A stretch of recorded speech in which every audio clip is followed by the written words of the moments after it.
fight between an Eagle and an F-14, I think it's a very interesting fight because both are very capable platforms in aerial dogfight, especially in BVR and in dogfight itself. The F-14 got its advantage with its reach with its Phoenix missiles, but the F-15 got its advantages with its radar and easy to operate radar. Even if you fly with a Jester, you need to give him the command. It's, you know, it's a little bit more complex, in my opinion, in operating the radar in the F-15. I already have him on radar. I'm gonna get him locked. Now he outranges me. And by the display on the radar, I can tell what altitude he is and the way he's moving, so I can tell when he's gonna defend. Now, if he's gonna defend before I took a missile shot, well, obviously he doesn't know that because we're locking each other in track while scan. So we're not getting a lock indication, but it's always a safe bet to maneuver defensively after you engage, to crank, to move to the side a little bit, to go lower, to play a little bit with the altitude, just in case you get a missile out on you. Even if it's such a long distance and you know you outrange the bandit, it's a good practice to do so, because I can give him a missile, it will be really not effective, but if he's gonna fly straight, the missile can hit him.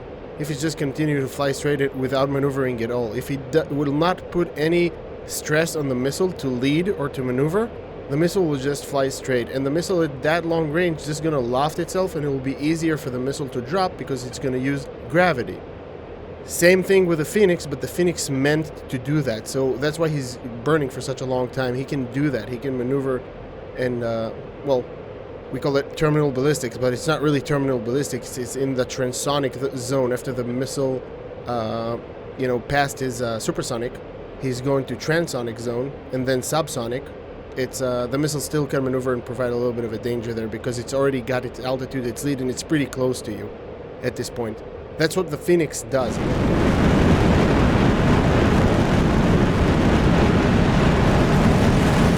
The AMRAAM is not the same, but it's very capable in its operational ranges, in its envelope. You can see him cranking to the side and dropping altitude.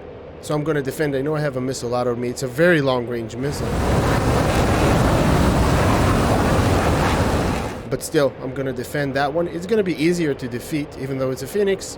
A Phoenix, I don't want to make the Phoenix like a big, scary missile. It is. It's a very capable missile, but you can defeat it fairly easily sometimes, especially at long ranges. So I'm not that worried about it.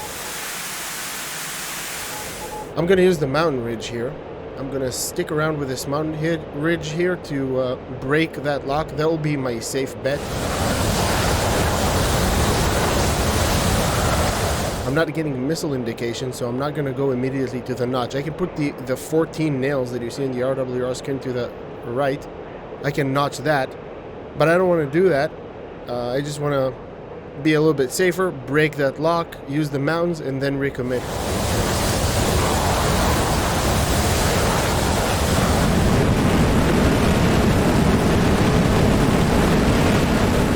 Because in this kind of engagement, it will decrease the time of me to recommit, and it will prevent from the F-14 to gain a picture. So he did the correct move. He shot a missile at me and cranked.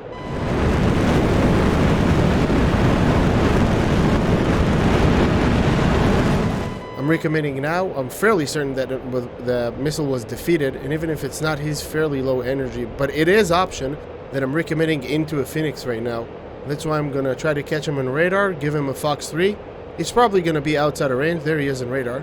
He's going to be outside of range, but I'm going to start giving him stuff to protect from. There we go.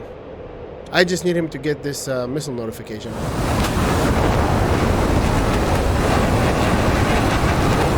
So he will start to be worried a little bit. And as we close the distance, it's going to be somewhat of a fair fight. My AMRAAMs will be in range to be lethal, and obviously his Phoenix is. But his Phoenix is going to be a little bit faster than my AMRAAM because a longer burn time. I'm going to go cold just because of this option that I might have recommitted into a Phoenix that was slowly flying toward me, the first Phoenix that he shot at me. So I'm just going to guarantee the defeat of that missile by going into the valleys and kind of disappear for a second, break that lock, and recommit. The missile going to float in the air if it's out there.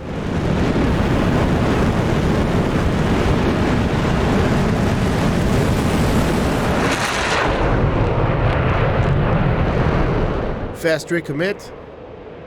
And I'm going to try to catch him on radar again. Now those missiles that I'm going to give him right now are going to be basically useless. But it's all about just sending him defensive. A BVR fight, if you want to approach BVR fight, I think, correctly. Let's give him a Fox 3.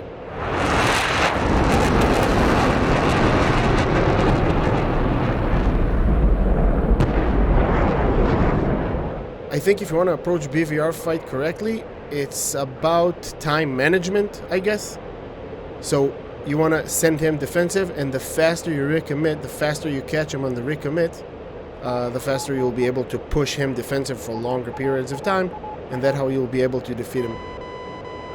I'm going to go cold and break that lock in the valley. If I got a Phoenix on me, we're closing the distance, they're becoming more and more dangerous, but so are my AMRAMs. So it's becoming fair fight as we go.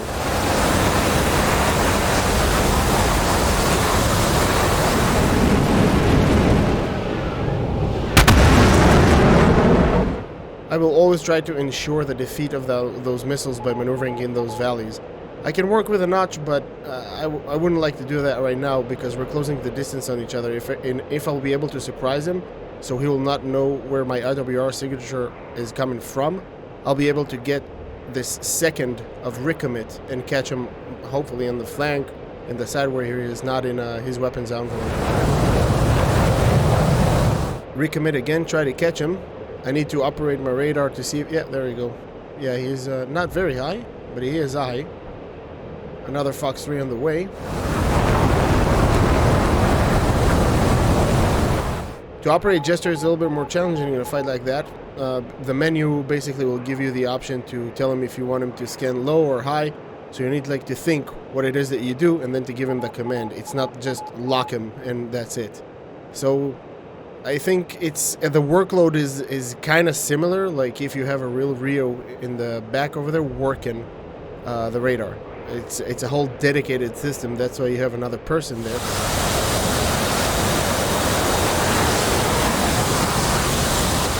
It's a little bit more complex, but the F-15 is designed to do that, and the workload on the pilot is it's still a workload, but it's comfortable and it's easy. Just point the radar, play with the elevation a little bit, find him. Got him locked. Let's give him another one. He has me spiked, so he's hard locking me, and that's a missile out.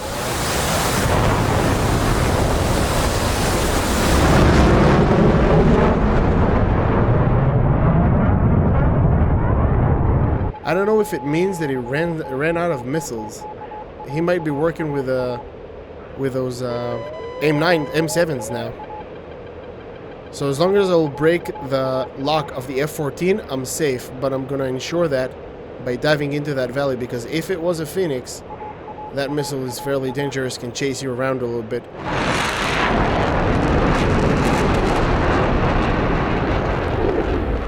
I'm gonna go cold for a bit. I'm not sure. The distance was pretty close, and if I'm gonna be close while he has Fox 1s, that's gonna be hard to defeat, and I need terrain to my side in order to break that lock. Because if he got his eyes on me with a Fox 1 and got me locked, basically that's it. I can fly as fast as I want, but as long as he got me locked, I'm gonna be defensive so he can chase me down.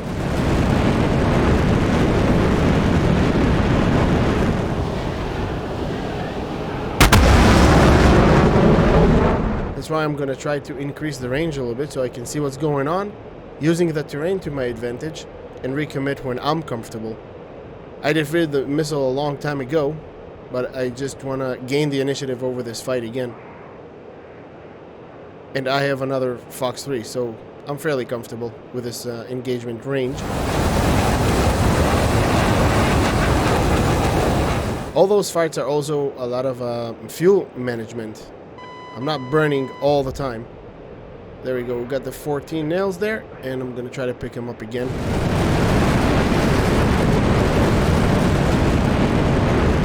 There we go, got him on radar, got him locked. And I'm just gonna make the missile job a little bit easier by pointing my nose directly at it. Fox 3 in the air.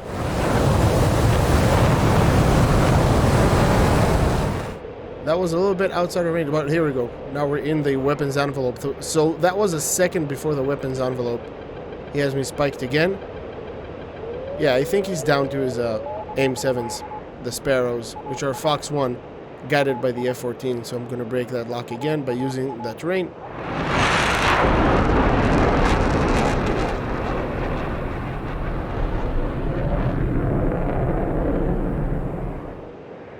Once you got the distance, those missiles are fairly easy to defeat. But if I'm going to be over flat terrain coming right at him, and he's going to give me a Fox 1, that's going to be a challenge, and he's going to be able to push me defensive because I need to defeat that missile, which is going to break my maneuvering in relation to him. It's going to be in relation to the missile, so he can chase me down. I'm going to recommit because now I'm fairly certain that I defeated that missile. I want to keep my high speeds.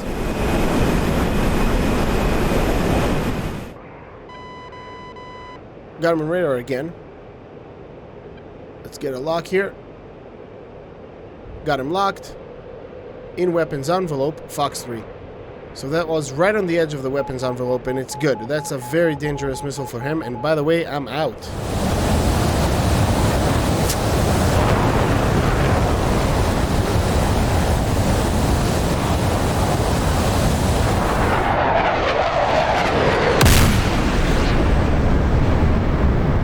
Out of Fox 3s. And I don't care, we're going for the merge on that one. I'm always trying to not finish missions like that without a splash. But usually what you would do right now is, okay, fight's done, go home. Why to give it a 50-50 chance of, well, I guess it was like that before. But, you know, a dogfight is a high risk. High reward, but high risk as well. Working with the Sidewinders now. And again, I'm not sure if he has the Fox 1. I don't know why he shot at me. So I'm going to approach it like he has a Fox 1. That's why I'm going to need to be close enough in order to present threat. So he will need to maneuver defensively as well. He needs to fear my short-range missiles the same that I need to fear his Fox 1 and short-range missiles.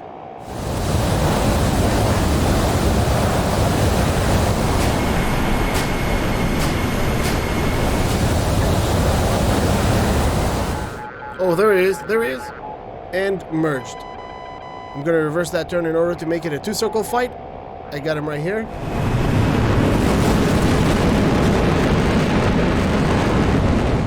In this raid fight, and the raid fight against an F-15 and a F-14 is kind of a tight one, so I'm going to try to manage the energy to the best of my ability. I think I can outrate him because I entered this merge a little bit faster, I think, in better speeds, so I kind of have the angles here. It's a neutral fight, but I got the angles, although I did pull a little bit too hard there, so I'm going to relax the stick in the first opportunity that I have. That looks like the right one. Just relax the stick a little bit. While relaxing the stick, I'm going to open angles for him, so he'll be able to outrate me. I'm going to try to avoid that. So I need to relax the stick and use rudder inputs to drop my nose a little bit to get that speed that I need. And here we go.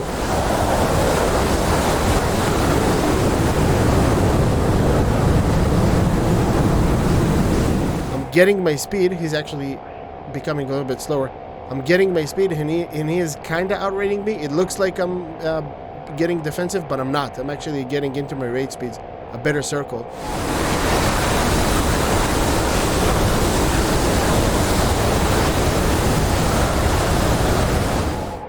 There we go. Got it in the raid speeds. Now it's all about patience. Have him locked. That's a too much maneuvering for the missile, so I'm not going to take a shot right here. I'm going to put myself in his control zone to take a better shot. And once I'm in there, I'm actually going to help the missile a little bit. The sun is not in a good position. I'm going to wait a little bit after that. Here we go. I'm going to pull a little bit just to help the missile. Fox 2. How did it miss? Ready with guns. There we go, got him. It's always a good practice, I think, in close range to work with guns. He's got an engine fire, but he's still flying. I think I got him good, though.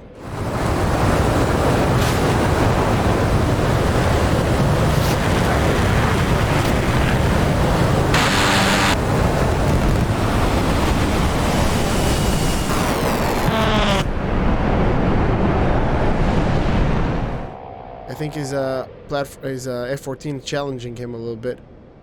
I'm gonna give him another burst here just to be safe. And there we go. Took off his wing. Ejection. Okay, splash F-14. Nice.